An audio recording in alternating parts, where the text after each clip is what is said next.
giving you a voice. Making it loud our own way. Welcome to the fun. We need your help to keep fun loud, live, and independent. For just $1, you can be our boss at patreon.com/funfrc. Pledge your support in September and you'll be eligible to win a Cooler Master MS-120 keyboard and mouse set. So let's go into some questions, of course, for Danny, and that's why we have him on here. So we want to have you, the audience, ask some questions. But Danny, let's just start with a little history and background. You and I go back a long ways, but not everybody knows you the same. I mean, you're from Wisconsin. You started in first. When did you start? What was your first year in first? I started in first back in 2002 with the City Sites FLL game. Oh, wow. And did the Mission Mars game in 2003. And I've always sort of had, if I wasn't going to go into robotics or something, I was going to go into space or aviation or aerospace, something to that effect. And that's been a forever thing. But then through the course of first and through all of that stuff, sort of shifted the focus, shifted my sort of career path or life path or whatever towards engineering. And I was on an FRC team from the 2005 season to the 2008 season. And that was a ton of fun. So I was on team 1259 Paradigm Shift, which I contend has one of the more like meta first, like thought out names and logos and brands in in the first that sort of I know about. Not all of first, but so our team logo is a delta. It's a triangle, the symbol of change in mathematics. A paradigm is a way of thinking, and we're paradigm shift. So the team motto is changing the minds of people around us. So it was a really, really, really fitting, really keyed into what first was all about. So this is a video from 2008 Wisconsin Regional, and we are the bright green robot, sort of in large frame there, playing through semifinals, I think, by the looks of it, with our partners Chop Shop 166 and Wobots 141. We're to the right of frame. You're the green robot, right? So the one right here in the middle, right? This video is old because robots have team color bumpers, and that was the thing that you should be able to do. But unless you knew what teams were on your alliance, you didn't know who was on your alliance because the red and blue identifiers were tiny. And so that was so I was in FRC for 4 years through high school, and then started at Milwaukee School of Engineering and working with mentoring some teams in the Milwaukee area. Transferred to University of Minnesota, where I actually got my degree in aerospace engineering. I forgot about that. Yeah. When I was told about this theme and being that it was going to be a space theme and that's what the game was going to be all about, I was running around the office like the little blue astronaut from the Lego movie. Like you could call that historical archival footage of me finding out about this. So I was super on board. This was right in my wheelhouse. It was really, really exciting for me. So I actually worked in the aerospace industry for a little bit right out of school. I worked on putting thermal protection systems on satellites.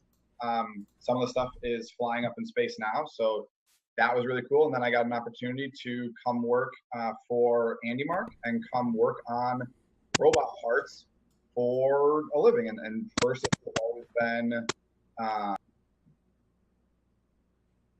passion.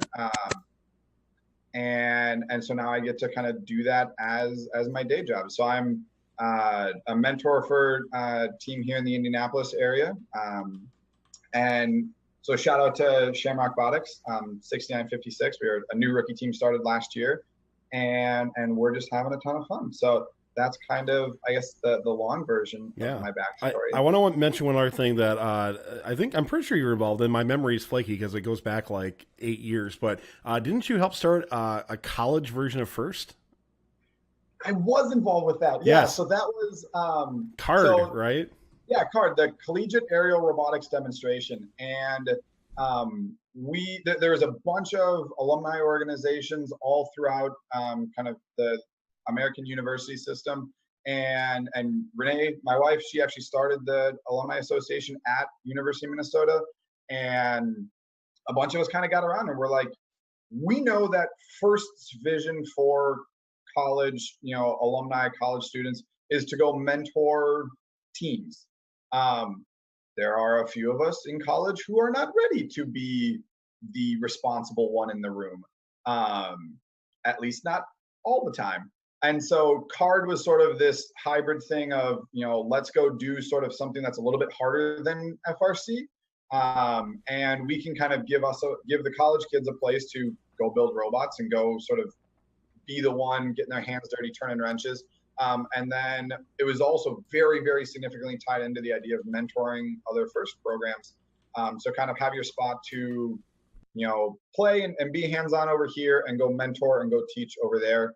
And one of the big way that we made the game harder than high school competitions is kind of breaking with this philosophy that each team builds one robot. And so as you see here on the video, each team built 2 robots, one that flew and one that drove around on the ground. And so the games were all designed under this idea that you have 2 robots, one in the air, one driving around, going back and forth. And what can you do when you have 2 robots? So there were 2 teams on an alliance. So the game was actually kind of played 4v4, 2 flyers and 2 grounds per side. And we had a really good sort of first year back in this was from 2011. And the robot on screen here, that's an AR drone from when they were new. Yeah, so back when they were a big deal, right? Yeah, but they actually went through and wrote almost all of their own software, and they completely reworked the pilot interface. So they started with off-the-shelf hardware, but then did all the software. The Minnesota team, we went sort of the other direct. We did our own hardware, and we used some off-the-shelf flight computer and some software that went along with that. But we were one of the only teams that actually brought both a ground robot and an air robot to that first initial tournament. That is really awesome. Yeah. So kind of segueing, how long have you been designing FTC fields? So I started with the Cascade Effect game. That was somewhat shortly after I hired on at Andy Mark, and it sort of became one of my projects. It sort of became one of the things that I did.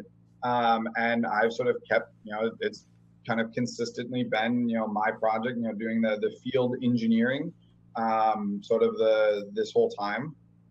And now when, again, when I found out that this game was going to be space, I geeked out and went in, far deeper and way more so than I've probably gone in on any of the other games, just because it resonated so significantly with me and where I was at. So part of the reason that the lander looks so incredibly like a space lander and so much like what's going on is just because I had such personal sort of motivation to make sure it looked the part, looked right. There were some early concepts that didn't fit with what you would do in space. And those absolutely had to die. Those were done. So it's been a really, really fun development cycle. It's been a really fun time, being able to work on this.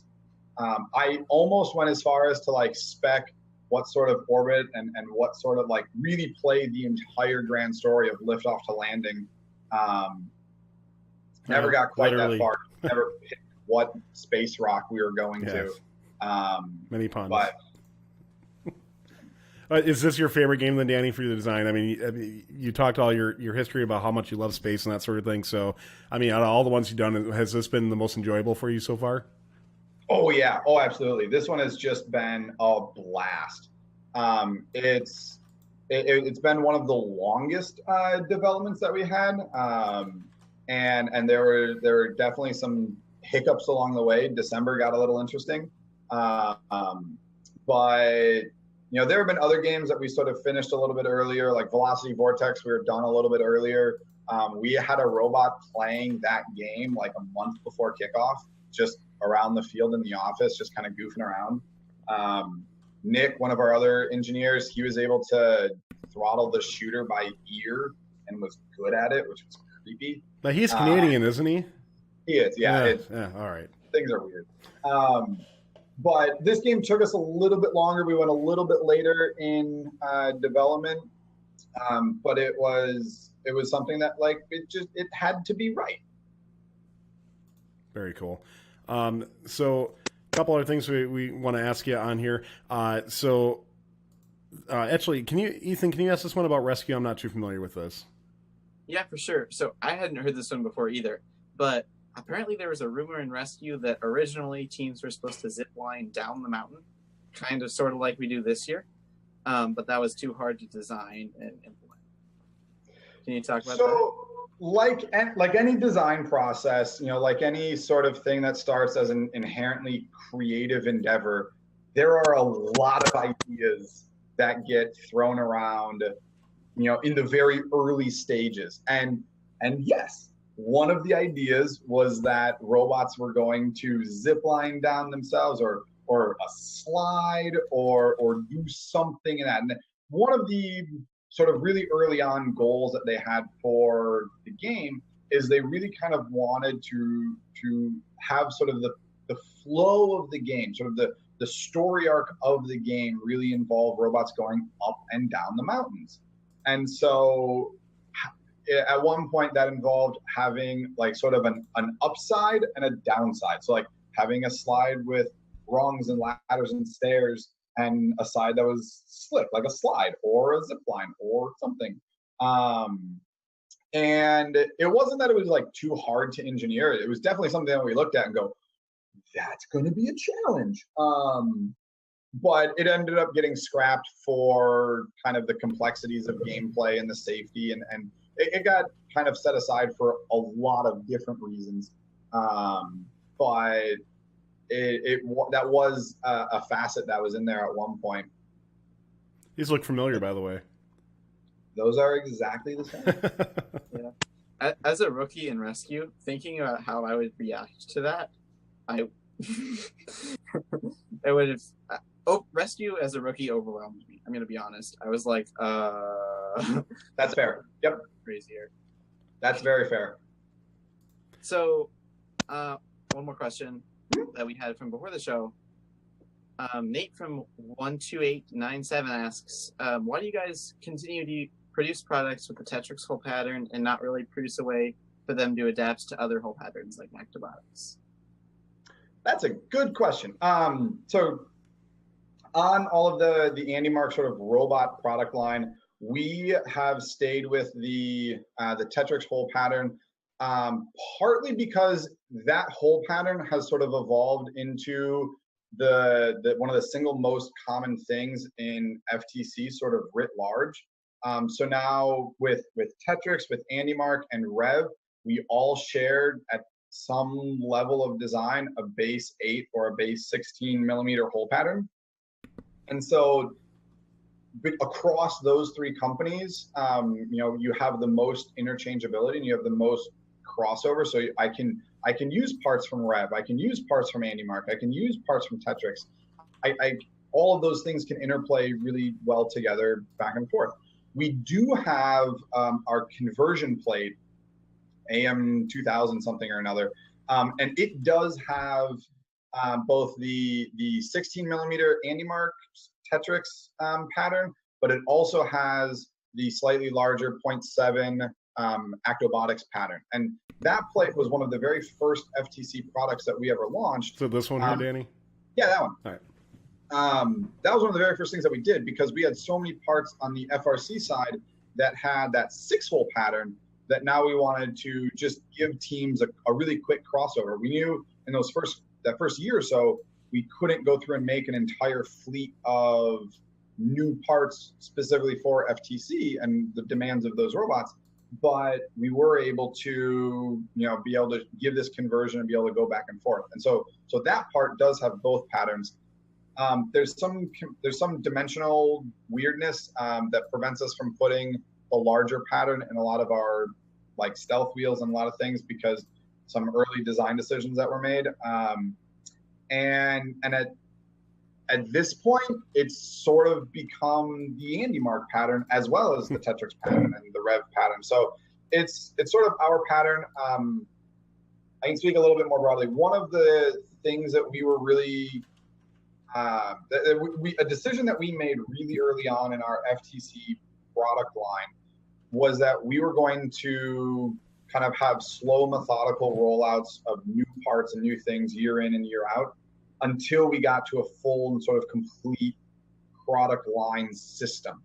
Tetrix had at that point, a full system, and it was something that teams could get relatively cheaply with their sort of startup money, and there's a pretty significant discount to teams. That's carried through, and it's still really cheap to get the big blue bucket of Tetrix parts. And so a lot of people have that stuff out there, and we knew that we couldn't, like year one, put that full bucket of stuff out there into the world. And so we sort of went about it much more slowly, much more methodically. Okay, what's the single biggest frustration? The motors. Motors blow up, they burn out. What are we going to do? We're going to go develop a new motor. And so if we didn't have all of those other components, we needed to make sure that that motor was sort of cross-compatible with the Tetrix stuff, the stuff that people already had. Robotics is sort of off on their own little island, design standard-wise, and I would love to be able to play in that environment a little bit better, but that would also mean creating an entire second parallel product line of Andy Mark parts. That's just a trick to go do. They're welcome to do the same thing too, I'm sure, right? Yeah, exactly. Thank you to all of our co-executive producers, keeping fun loud, live, and independent. Pledge your support. Go to patreon.com/funfrc.